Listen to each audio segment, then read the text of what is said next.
¿Qué sabes tú de mí? Me pregunto una y mil veces. Me responde el silencio con su soledad melancólica. Yo estoy aquí sentado. Estoy aquí llorando. Estoy aquí preguntándome, ¿por qué mis cicatrices? ¿Por qué mis heridas? ¿Qué he hecho?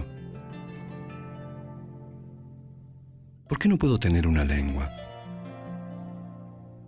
¿Por qué no puedo tener una religión diferente? ¿Por qué no puedo soñar?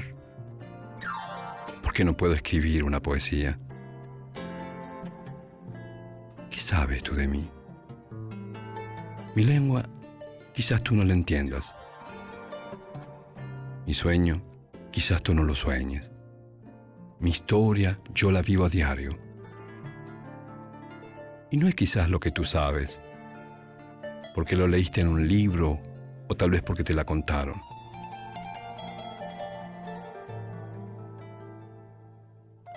¿Quieres saber de mí? Acércate y acéptame tal como soy. Y solo así comenzará tu verdadero conocimiento. No me conocerás en los libros, porque esas son historias del pasado.